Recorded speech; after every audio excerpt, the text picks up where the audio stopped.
जय श्री कृष्णा बच्चों, कैसे हो आप सब। आशा करता हूँ सब अच्छे होंगे। बेटा, इस लेक्चर में हम जिम्नोस्पर्म टॉपिक को कंटिन्यू करेंगे। याद करो, पिछले लेक्चर में हमने जिम्नोस्पर्म्स का बेसिक एक इंट्रोडक्शन देखा था। चलो इस टॉपिक को आगे बढ़ाते हैं। ओके, तो जैसा आपको याद होगा, पिछले लेक्चर में हमने लाइफ साइकिल पढ़ा था। जिम्नोस्पर्म का लाइफ साइकिल हमने कंप्लीट किया था। पॉलिनेशन वाला प्रोसेस हमने देखा था कि पॉलिनेशन के समय क्या होता है। जिम्नोस्पर्म में पॉलन ग्रेन जो है वो विंड के थ्रू ओव्यूल के ऊपर जाते हैं। ठीक है, और विंड के थ्रू पॉलिनेशन होता है, तो ऐसे पॉलिनेशन को हम एनिमोफिली कहते हैं। राइट, ये चर्चा हमने की थी। हमने ये भी कहा था कि जो जिम्नोस्पर्म होते हैं उनमें कोन्स और स्ट्रोबिलस जो है ये हमेशा यूनिसेक्सुअल होते हैं। ठीक है, अब पॉलिनेशन हो चुका है, आगे क्या होगा, फर्टिलाइजेशन होगा। राइट, तो चलो अब आगे के इवेंट्स देखते हैं। लेकिन आगे के इवेंट्स देखने से पहले, पॉलिनेशन के बाद तो भाई फर्टिलाइजेशन होता है ना, तो फर्टिलाइजेशन होने से पहले एक बार हम ये समझ लेते हैं कि जिम्नोस्पर्म में ओव्यूल का डेवलपमेंट कैसा होता है। ये जो ओव्यूल है, ये ओव्यूल जिसे मेगास्पोरेंजिया भी कहते हैं, जिसके अंदर मेगास्पोर बनता है और मेगास्पोर से आगे फीमेल गैमेटोफाइट यानी कि एंडोस्पर्म बनता है। तो ये जो ओव्यूल है, इस ओव्यूल के अंदर ये आर्किगोनिया बना, एंडोस्पर्म बना। तो इस ओव्यूल का एक बार डेवलपमेंट देख लिया जाए, किस तरीके से एंडोस्पर्म आर्किगोनिया बना है। चलो देखो, डेवलपमेंट ऑफ मेगास्पोरेंजिया की बात हम करेंगे अब, यानी कि ओव्यूल। ये है मेगास्पोरोफिल। ठीक है, आपको पता है फीमेल प्लांट पे मेगास्पोरोफिल होता है। मेगास्पोरोफिल कैसा होता है, डिप्लॉयड होता है। राइट, मेगास्पोरोफिल पे आपको देखने को मिलेगा ये स्ट्रक्चर, इसे हम कहते हैं ओव्यूल। ठीक है, या मेगास्पोरेंजिया। इसके दो पार्ट होते हैं। बाहर की तरफ ये जो बाउंड्री है इसे हम कहते हैं इंटेगुमेंट्स, और अंदर की तरफ बहुत सारे सेल्स होते हैं, इसे हम कहते हैं न्यूसेलस। दोनों ही डिप्लॉयड होंगे क्योंकि दोनों ही मेगास्पोरोफिल का पार्ट है, और मेगास्पोरोफिल अपने आप में डिप्लॉयड है। तो मेगास्पोरोफिल पे प्रेजेंट न्यूसिलस और इंटेगुमेंट्स ये भी डिप्लॉयड है। ठीक है, ऑलराइट, और न्यूसिलस एंड इंटेगुमेंट यही दोनों मिलकर ओव्यूल बनाते हैं। अब देखो यहाँ पे मैंने ये ओव्यूल बनाया है। बाहर की तरफ क्या है, बाहर की तरफ इंटेगुमेंट, अंदर ये न्यूसिलस। न्यूसिलस का कोई एक सेल आगे जाके डिफरेंशिएट हो जाता है और बनाता है मेगास्पोर मदर सेल। ठीक है, बात समझ में आई। ये जो न्यूक्लियस में बहुत सारे सेल्स होते हैं, इन्हीं में से कोई एक सेल डिफरेंशिएट करके बनाता है मेगास्पोर मदर सेल। इस मेगास्पोर मदर सेल में होता है मियोसिस। अब मियोसिस हुआ तो क्या बना, चार हैप्लॉइड मेगास्पोर बने। इन चार हैप्लॉइड मेगास्पोर में से ऊपर के जो तीन हैं ये डीजेनरेट होते हैं, खत्म हो जाते हैं। नीचे का ही ये जो एक मेगास्पोर है ये फंक्शनल होता है। और मेगास्पोर कैसा होगा, हैप्लॉइड होगा क्योंकि मियोसिस से बना है। राइट, अब ये जो एक मेगास्पोर है, इसके अंदर सबसे पहले होता है फ्री न्यूक्लियर डिवीजन। यानी कि ये जो फंक्शनल मेगास्पोर है, इसका जो न्यूक्लियस है ये डिवाइड करता है, एक से दो न्यूक्लियस, दो से चार, चार से आठ, आठ से 16, इस तरीके से फ्री न्यूक्लियर डिवीजन होता है। और फ्री न्यूक्लियर डिवीजन होने के बाद साइटोकाइनेसिस होता है, यानी कि जितने न्यूक्लियस बने थे उन सारे न्यूक्लियस के अराउंड सेल मेम्ब्रेन का फॉर्मेशन होता है। ठीक है, अब फ्री न्यूक्लियर डिवीजन हुआ, उसके बाद साइटोकाइनेसिस हुआ। ठीक, तो देखो जो स्ट्रक्चर बना कुछ इस तरीके का बना। ये स्ट्रक्चर है, इसे हम कहते हैं फीमेल गैमेटोफाइट। ठीक है, क्या कहते हैं, फीमेल गैमेटोफाइट। किससे बना है, मेगास्पोर में फ्री न्यूक्लियर डिवीजन और साइटोकाइनेसिस होने से क्या बन गया, फंक्शनल मेगास्पोर से ये फीमेल गैमेटोफाइट बन गया। अब फीमेल गैमेटोफाइट के कुछ सेल्स, दो या दो से ज्यादा सेल्स फीमेल गैमेटोफाइट के डिफरेंशिएट होते हैं और बनाते हैं आर्किगोनिया। देखो यहाँ पे मैंने बताया भी था ना कि जो फीमेल गैमेटोफाइट है जिसे हम एंडोस्पर्म कहते हैं, इसके कुछ सेल डिफरेंशिएट होकर बनाते हैं आर्किगोनिया।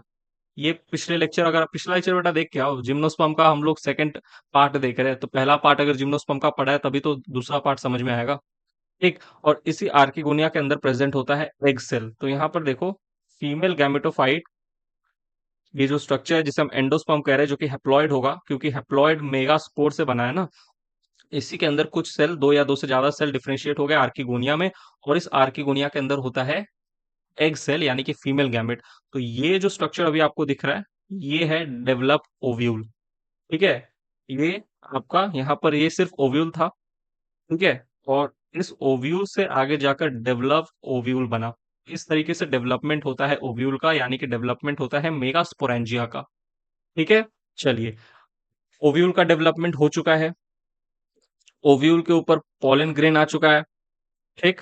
पॉलन ग्रेन एनिमोफिली से, ये देखो, ये जो पॉलन ग्रेन है ये एनिमोफिली से ओव्यूल के ऊपर, डेवलप्ड ओव्यूल के ऊपर आ गया, और डेवलप्ड ओव्यूल के अंदर एंडोस्पर्म और आर्किगोनिया पहले से बनकर तैयार है। ठीक, अब देखो क्या होता है। तो होगा पोस्ट पॉलिनेशन और फर्टिलाइजेशन इवेंट। पोस्ट पॉलिनेशन मतलब पॉलिनेशन के बाद क्या होना है, उसे हम कहते हैं पोस्ट पॉलिनेशन। ठीक है, तो पोस्ट पॉलिनेशन के बाद क्या होगा, फर्टिलाइजेशन होगा। तो वही चीज हम देखने वाले हैं जिम्नोस्पर्म में। ठीक है, कि पोस्ट पॉलिनेशन और फर्टिलाइजेशन कैसे होता है। तो देखो देखो, ये है आपका ओव्यूल। ठीक है, ओव्यूल का ये जो ऊपर की तरफ ये जो ओपनिंग है, इसे हम कहते हैं माइक्रोपाइल। ठीक है, ऑलराइट। और इस ओव्यूल में जस्ट माइक्रोपाइल के बगल में प्रेजेंट होता है एक चेंबर, जिसे हम कहते हैं पोलन चेंबर। इस पोलन चेंबर में पोलन ग्रेन आकर स्टोर होते हैं। सबसे बाहर की तरफ जो बाउंड्री आपको दिख रहा है, इसे कहते हैं इंटेगुमेंट्स। और अंदर की तरफ इंटेगुमेंट के अंदर वाला जो हिस्सा है, इसे हम कहते हैं, ये जो पूरा हिस्सा है, इसे हम कहते हैं न्यूसेलस। ठीक। अब देखिए, ये जो आपको स्ट्रक्चर दिख रहा है, ये बड़ा सा स्ट्रक्चर, ये है female gametophyte. This is female gametophyte, जो कि हैप्लॉइड होता है, और इसे ही एंडोस्पर्म भी कहते हैं। राइट। अब और यहाँ पर ये दो प्रेजेंट है आर्किगोनिया। आपको पता है एंडोस्पर्म के कुछ दो या दो से ज्यादा सेल डिफरेंशिएट होकर आर्किगोनिया बनाते हैं, तो ये स्ट्रक्चर आर्किगोनिया है। और आर्किगोनिया के अंदर ये जो दो छोटे छोटे आपको गोल गोल स्ट्रक्चर दिख रहे हैं, यही एग सेल है। ऑलराइट। और ये आर्किगोनिया के बाहर की तरफ, ये जो आर्किगोनिया है, इसके बाहर की तरफ ये जो रीजन है, इसे हम कहते हैं आर्किगोनियल चेम्बर। अब होता क्या है, देखो, एनिमोफिली से पोलन ग्रेन आया और पोलन ग्रेन लैंड करता है इस माइक्रोपाइल वाले रीजन पे। ठीक है, माइक्रोपाइल वाले रीजन से पोलन ग्रेन यहाँ पर आके एंटर करता है और चिपक जाता है माइक्रोपाइल पे। और अगर पोलन ग्रेन को उसी समय अगर पोलन ग्रेन को आगे मैच्योर नहीं होना है, पोलन ग्रेन पोलन चेंबर में स्टोर हो जाता है। ठीक है, पोलन ग्रेन आएगा पहले ओव्यूल पे, और फिर पोलन ग्रेन का मैचुरेशन होगा, पोलन ग्रेन से पोलन ट्यूब बनेगा। लेकिन अगर पोलन ग्रेन आया और मान लो ये जो ओव्यूल है, ये ओव्यूल अभी तक डेवलप्ड नहीं है, तो पोलन ग्रेन आकर पोलन चेंबर में स्टोर्ड हो जाएगा। अब मान लो ये ओव्यूल जो है डेवलप हो गया, अंदर आर्किगोनिया बन गया, फीमेल गैमेटोफाइट बन गया, एग सेल बन गया। तो अब पोलन ग्रेन पोलन चेंबर से बाहर निकलेगा और पोलन ग्रेन जर्मिनेट करेगा और पोलन ट्यूब बनाएगा। यहाँ पर फर्टिलाइजेशन दो तरीके से होता है। देखो, पॉलन ग्रेन के अंदर आपको पता है प्रेजेंट होता है, ये देखो, ये जो दो आपको स्ट्रक्चर दिख रहा है, ये दो स्ट्रक्चर दिख रहा है, आपको पता है पॉलन ग्रेन के अंदर स्टोर होता है मेल गैमेट। आर्किगोनिया के अंदर प्रेजेंट है फीमेल गैमेट। दो तरीके से फर्टिलाइजेशन होगा। पॉलन ग्रेन जर्मिनेट करेगा, पॉलन ट्यूब बनाएगा। ये पॉलन ट्यूब इनकम्प्लीट होगा, ज्यादा लंबा पॉलन ट्यूब नहीं बनेगा। ठीक है, और ये जो मेल गैमेट है, ये मेल गैमेट फिर पॉलन ट्यूब से रिलीज कर दिए जाएंगे, और ये मेल गैमेट होते हैं मोटाइल। ठीक है, मोटाइल होते हैं, स्विम करके तैरते तैरते यहाँ तक पहुंच जाते हैं आर्किगोनिया तक। ठीक है, ऑलराइट। और आर्किगोनिया पे, यहाँ आर्किगोनिया के अंदर एंटर करके एक सेल के साथ फ्यूज हो जाते हैं, फर्टिलाइजेशन कंप्लीट। लेकिन दूसरे केस में क्या होता है, ये पॉलन ग्रेन है, पॉलन ग्रेन जर्मिनेट करके पॉलन ट्यूब बनाया, और ये पॉलन ट्यूब बहुत लंबा बनता है, और ये पॉलन ट्यूब सीधा जाकर अटैच हो जाता है आर्किगोनिया से। और फिर ये पॉलन ट्यूब के अंदर ये जो दो मेल गैमेट है, ये फ्यूज, इन दोनों मेल गैमेट्स में से कोई एक मेल गैमेट जाकर फ्यूज करता है एग सेल को। ठीक है, यहाँ पर भी दो मेल गैमेट है, कोई एक मेल गैमेट स्विम करके जाएगा और फीमेल गैमेट को फ्यूज करेगा, एग सेल को फ्यूज करेगा, और दूसरा मेल गैमेट का क्या बोलो, डीजनरेट हो जाएगा। यहाँ पर भी इन दोनों में से कोई एक जाके एग सेल को फर्टिलाइज करेगा, एग सेल से फ्यूज होगा, और जो दूसरा बचा हुआ मेल गैमेट है वो डीजनरेट हो जाएगा। तो इस तरीके से बोलो फर्टिलाइजेशन कंप्लीट होगा दोनों ही केस में। भले ही चाहे ये वाला केस हो या ये वाला केस हो, दोनों में से कोई एक केस होगा। ठीक है, और मैंने यहाँ लगा दिया दोनों में से कोई एक, या तो इस तरीके से फर्टिलाइजेशन होगा कि पॉलन ट्यूब पूरा नहीं बना, और या तो पॉलन ट्यूब पूरा बन गया। दो तरीके से फर्टिलाइजेशन होगा दोनों ही केस में। अब जो भी होता है, दोनों में से जो भी हुआ, दोनों ही केस में जाइगोट बनेगा, जाइगोट से आगे एम्ब्रायो बनेगा, और एम्ब्रायो जो बनेगा कैसा बनेगा, डिप्लॉयड बनेगा, क्योंकि दो हैप्लॉयड गैमेट के फ्यूजन से जाइगोट बना है। तो ये जाइगोट भी कैसा होगा, हैप्लॉयड होगा, और जाइगोट में माइटोसिस होगा, और जाइगोट से बनने वाला एम्ब्रायो भी डिप्लॉयड होगा, डिप्लॉयड डिप्लॉयड। ये जो एम्ब्रायो है कहाँ बनता है, फॉर्म्ड इनसाइड फीमेल गैमेटोफाइट, यानी कि एंडोस्पर्म। ये क्या है, ये फीमेल गैमेटोफाइट है ना, तो फीमेल गैमेटोफाइट यानी कि एंडोस्पर्म पे ही क्या बनता है, एम्ब्रायो। तो embryo formed inside female gametophyte that is endosperm. तो इस तरीके से फर्टिलाइजेशन हुआ। बोलो समझ में आया?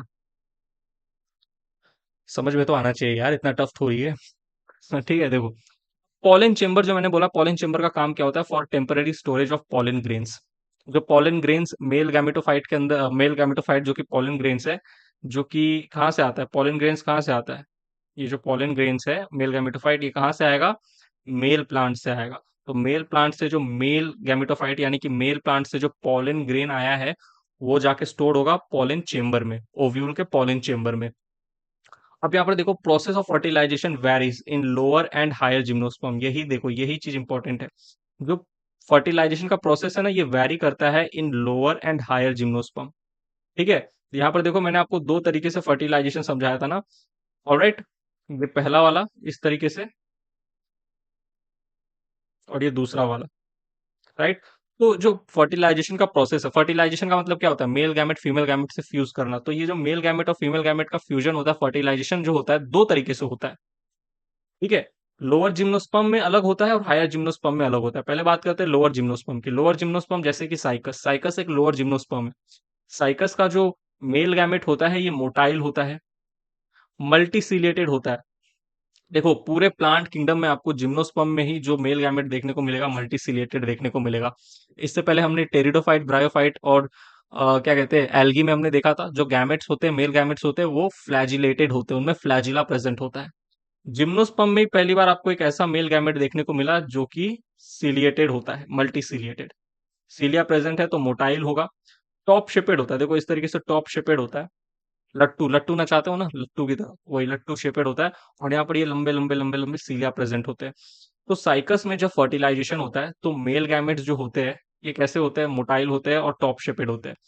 तो मेल गैमेट्स जो होते हैं, मेल गैमेट्स ने पोलन ट्यूब का सहारा भी लिया और स्विमिंग भी करते हुए एक सेल तक पहुंचा। ठीक है, जैसे ये देखो, यहाँ पर देखो, ये जो मेल गैमेट था, ये मेल गैमेट पॉलिन ट्यूब का सहारा लिया। पहले पॉलिन ग्रेन से पॉलिन ट्यूब बना कुछ डिस्टेंस तक, फिर उसके बाद इस पॉलिन ट्यूब से ये मेल गैमेट रिलीज हो गए और मेल गैमेट स्विम करके फीमेल गैमेट के पास पहुंचे। इस तरीके से फर्टिलाइजेशन जो होता है साइकस में, लोअर जिम्नोस्पर्म में। ठीक है, लोअर जिम्नोस्पर्म इसमें। और इस तरीके के फर्टिलाइजेशन को हम कहते हैं जोइडो सिफेनो गैमस फर्टिलाइजेशन, जहां पे मेल गैमेट पॉलिन ट्यूब का भी सहारा ले और स्विमिंग भी करते हुए एक सेल तक पहुंचे। तो ऐसे फर्टिलाइजेशन को हम कहते हैं जोइडो सिफोनोगैमस फर्टिलाइजेशन, जो कि लोअर जिम्नोस्पर्म साइकस में देखने को मिलता है। हायर जिम्नोस्पर्म की बात करें, जैसे कि पाइनस, इसमें क्या होता है, पाइनस के जो मेल गैमेट होते हैं, ये ध्यान रखिएगा नॉन मोटाइल होते हैं और विंग शेपेड होते हैं। ठीक है, दो पंख निकले होते हैं इस तरीके से, जैसे मान लो ये इस तरीके से होता है, और ऐसे ये इस तरीके से होता है, माने जैसे कि मानो पंख निकला हुआ है, तो इस तरीके का कुछ शेप होता है। ठीक है, इस तरीके का शेप होता है पाइनस के मेल गैमेट का। ऑलराइट, नॉन मोटाइल होते हैं, विंग शेपेड होते हैं। और पाइनस के जो मेल गैमेट होते हैं, ये फर्टिलाइजेशन के समय सिर्फ पॉलन ट्यूब का ही सहारा लेते हैं। Fertilization that occurs with the help of pollen tube only. जैसे यहाँ देखो, ये पॉलन ट्यूब था, पॉलन ट्यूब पूरा जर्मिनेट करके पूरा अटैच हो गया आर्किगोनिया के साथ, और मेल गैमेट को स्विम करने की जरूरत नहीं पड़ी। जोइडोसिफेनोगैमस केस में मेल गैमेट को स्विम करने की जरूरत पड़ी थी, बट यहाँ पे मेल गैमेट को स्विम करने की जरूरत नहीं पड़ी, क्योंकि पॉलन ट्यूब ही लंबे डिस्टेंस तक जर्मिनेट कर गया। तो ऐसे फर्टिलाइजेशन को हम कहते हैं सिफोनोगैमस फर्टिलाइजेशन। दो तरीके से फर्टिलाइजेशन होता है। ठीक है, process of fertilization varies. Lower gymnosperm में होता है जोइडोसिफोनोगैमस फर्टिलाइजेशन, और हायर जिम्नोस्पर्म में होता है सिफोनोगैमस फर्टिलाइजेशन। याद रहेगा। चलिए, अब फर्टिलाइजेशन हो गया, एम्ब्रायो बन गया। ठीक है, ओव्यूल फर्टिलाइज्ड हो गया। याद करो, फर्टिलाइज्ड ओव्यूल को क्या मैं सीड कह सकता हूं? अरे बिल्कुल कह सकता हूं, राइट। देखो यहां पर मैंने कहा था ना, सबसे शुरू में ही कहा था कि जो ओव्यूल होते हैं, नेकेड होते हैं। मेगास्पोरोफिल के ऊपर ये ओव्यूल लगे होते हैं, नेकेड होते हैं, और ओव्यूल का जब फर्टिलाइजेशन हो गया तो उसे हम सीड कहते हैं, राइट। राइट, ओव्यूल नेकेड था तो सीड भी नेकेड होगा, क्योंकि जिम्नोस्पर्म में फ्रूट एब्सेंट होता है। याद आ रहा है पिछले लेक्चर का। ठीक, तो अब देखो, अब सीड बन गया। लेकिन देखो, सीड को सीड कहने के लिए एक शर्त है, आप किसी भी एक स्ट्रक्चर को सीड कब बोल सकते हो? देखो, सीड को सीड बोलने के लिए यह जरूरी है कि both embryo and female gametophyte, यानी कि एंडोस्पर्म और एंडोस्पर्म के अंदर जो एम्ब्रायो बना है, ठीक है, दोनों के दोनों must be covered by sporophyte. और स्पोरोफाइट इस केस में क्या है? Integument and nucellus. Integument and nucellus जो है ये डिप्लॉयड होते हैं, तो स्पोरोफाइट जनरेशन को रिप्रेजेंट करते हैं। स्पोरोफाइट प्लांट बॉडी के अंदर ये आते हैं, डिप्लॉयड है।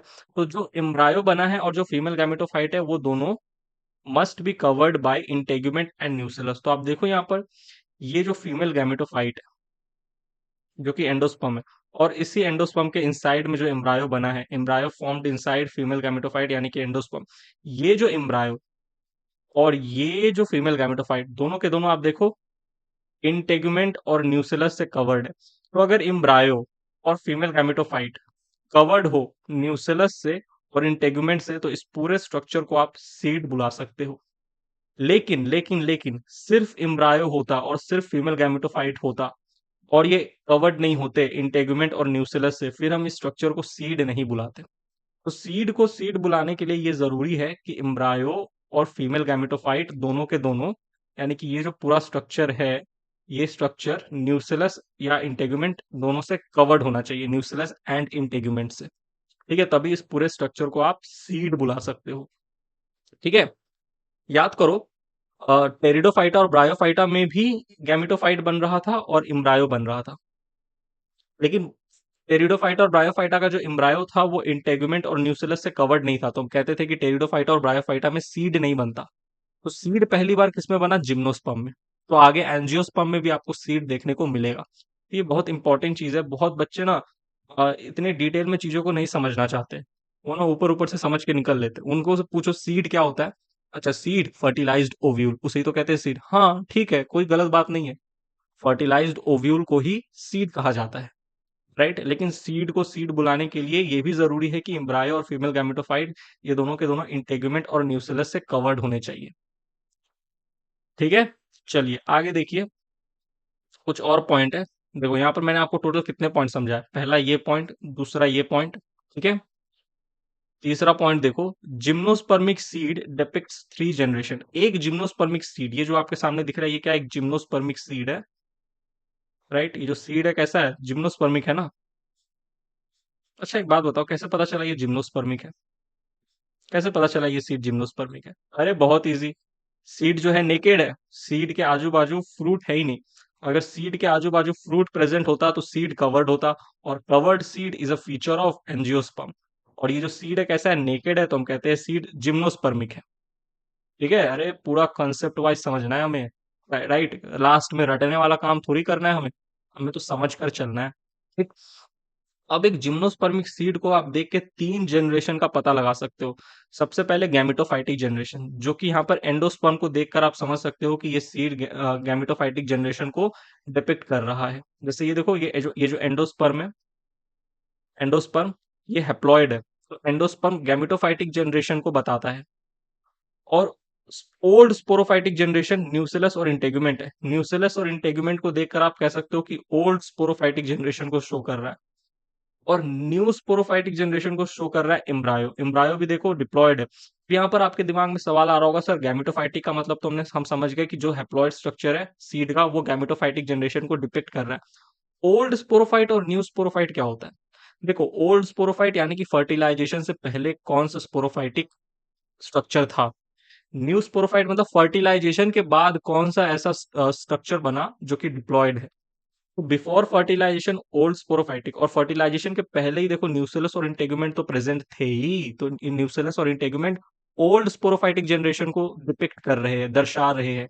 लेकिन फर्टिलाइजेशन होने के बाद एम्ब्रायो बना, और एम्ब्रायो फर्टिलाइजेशन होने के बाद बना है, तो एम्ब्रायो न्यू स्पोरोफाइटिक जनरेशन को डिपिक्ट कर रहा है। ठीक है, तो एक सीड, एक जिम्नोस्पर्मिक सीड को आप देखकर तीन जनरेशन का अंदाजा लगा सकते हो। ठीक है, चलिए, लाइफ साइकिल कैसा होता है? जिम्नोस्पर्म में लाइफ साइकिल होता है diplontic, because gametophytes are highly reduced. ठीक है, तो आपको सिर्फ स्पोरोफाइटिक जनरेशन को ही यहाँ पे ज्यादा प्रायोरिटी देना है। ठीक है, तो हम कहते हैं लाइफ साइकिल कैसा है? डिप्लॉन्टिक है। यहाँ पर देखो ना, ये देखो, जितने भी स्ट्रक्चर देख रहे हो सब डिप्लॉयड है, diploid diploid diploid diploid diploid, last में जाके एक हैप्लॉयड बना। Diploid diploid diploid diploid diploid, last में जाके हैप्लॉयड बना। और जो हैप्लॉयड स्ट्रक्चर बना है, जो एंडोस्पर्म बना है, फीमेल गैमेटोफाइट, ये भी रिड्यूस्ड होता है, राइट। ये जो मेल गैमेटोफाइट पोलन ग्रेन बना है, ये भी रिड्यूस्ड होता है, सिर्फ 5 या 6 सेल का बना होता है, हाईली रिड्यूस्ड। इसीलिए हम कहते हैं कि जिम्नोस्पर्म में जो मेन प्लांट बॉडी होता है वो कैसा होता है, स्पोरोफाइटिक होता है। देखो यहाँ पे लिखा भी होगा कहीं पे, कल ही पढ़ा था ना, हाँ देखो, मेन प्लांट बॉडी स्पोरोफाइटिक होता है। और लाइफ साइकिल के दौरान लंबे समय तक जो प्लांट है वो अपने स्पोरोफाइटिक बॉडी में ही प्रेजेंट होता है, यानी कि डिप्लॉयड बॉडी में ही प्रेजेंट होता है। और हैप्लॉयड स्ट्रक्चर जो बनता है वो हाईली रिड्यूस्ड होता है। इसीलिए हैप्लॉयड स्ट्रक्चर की उतनी वैल्यू नहीं दी जाती। ठीक है, ठीक है, because gametophytes are highly reduced. तो लाइफ साइकिल में हम गैमेटोफाइट्स को, यानी कि हैप्लॉयड स्ट्रक्चर को उतना वैल्यू नहीं देते, जो कि ये क्या है, हाईली रिड्यूस्ड है।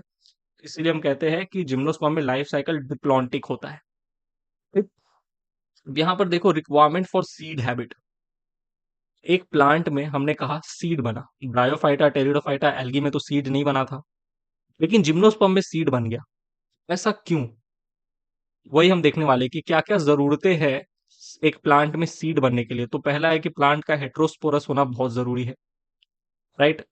देखो, दो तरह के प्लांट होते हैं, एक होमोस्पोरस, एक हेट्रोस्पोरस। तो प्लांट का हेट्रोस्पोरस होना बहुत जरूरी है, तभी अलग से मेगास्पोर बनेगा। अलग से मेगास्पोर बनेगा, राइट। तो उससे क्या बनेगा, मेगास्पोर के जर्मिनेशन से फीमेल गैमेटोफाइट बनेगा ओव्यूल के अंदर, राइट। तो हेट्रोस्पोरस कंडीशन होनी चाहिए। और जो स्पोर है उनका जर्मिनेशन कैसा होना चाहिए, एंडोस्पर्मिक होना चाहिए, राइट।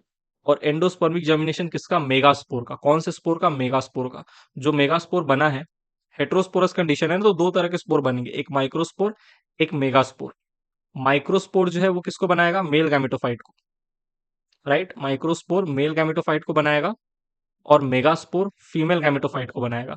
और ये जो फीमेल गैमेटोफाइट है, जो मेगास्पोर से बनने वाला है, इस मेगास्पोर का जर्मिनेशन एंडोस्पर्मिक होना चाहिए, यानी कि retention of female gametophyte on parent sporophyte, ताकि जो फीमेल गैमेटोफाइट बने मेगास्पोर से, एंडोस्पर्मिक जर्मिनेशन होने के बाद वो स्पोरोफाइट पे ही रहे, स्पोरोफाइट से डिटैच ना हो जाए, राइट। ठीक है, ऑलराइट। और तीसरा जो कंडीशन है, रिक्वायरमेंट है, इंटेगुमेंट्स का प्रेजेंट होना। तभी तो जो फीमेल गैमेटोफाइट और एम्ब्रायो बनेगा वो इंटेगुमेंट से कवर्ड होगा। तो हम बोलेंगे कि चलो सीड बना है, क्योंकि मैंने कहा था सीड को सीड बोलने के लिए both embryo and female gametophyte must be covered by sporophyte. ठीक, तो ये तीन कंडीशन है बेटा, ये तीन कंडीशन है, हेट्रोस्पोरस कंडीशन, ठीक है, endospermic germination of megaspore, megaspore का एंडोस्पर्मिक जर्मिनेशन हो, ताकि फीमेल गैमेटोफाइट पेरेंट स्पोरोफाइट से अटैच्ड रहे, और इंटेगुमेंट प्रेजेंट हो, तभी एक प्लांट में सीड बन सकता है। ठीक है, टेरिडोफाइट में याद करो, कुछ कुछ टेरिडोफाइट हेट्रोस्पोरस थे, और उनमें एंडोस्पर्मिक जर्मिनेशन भी हो रहा था मेगास्पोर का, लेकिन उनमें इंटेगुमेंट्स एब्सेंट था। तो हम कह रहे थे कि टेरिडोफाइट में सीड नहीं बनता। टेरिडोफाइट के अंदर ये दोनों कंडीशन तो फुलफिल हो रहे थे, लेकिन ये तीसरा कंडीशन फुलफिल नहीं हो रहा था, राइट। इसीलिए टेरिडोफाइट में सीड नहीं बन रहा था, लेकिन जिम्नोस्पर्म के अंदर ये तीनों कंडीशन फुलफिल हो गए, तो जिम्नोस्पर्म के अंदर सीड बन गया। ठीक, तो यहाँ पर बेटा हमने कंप्लीट किया जिम्नोस्पर्म। ठीक है, और यहाँ पर आपका प्लांट किंगडम चैप्टर जो है ये भी होता है खत्म। आप बोलोगे सर एंजियोस्पर्म कब पढ़ाओगे, तो क्लास 12th में पढ़ाऊंगा। क्लास 12th का ही पहला chapter sexual reproduction in flowering plant, यानी कि एंजियोस्पर्म के ऊपर है। ठीक है, तो यहाँ पे ये लेक्चर होता है समाप्त। अगला चैप्टर जो बेटा हम लोग शुरू करने वाले हैं वो है मोर्फोलॉजी इन फ्लावरिंग प्लांट। ठीक है, मोर्फोलॉजी इन फ्लावरिंग प्लांट्स। तो यहीं पे लेक्चर होता है समाप्त, आपकी इजाजत लेना चाहूंगा। जय श्री कृष्णा बच्चों।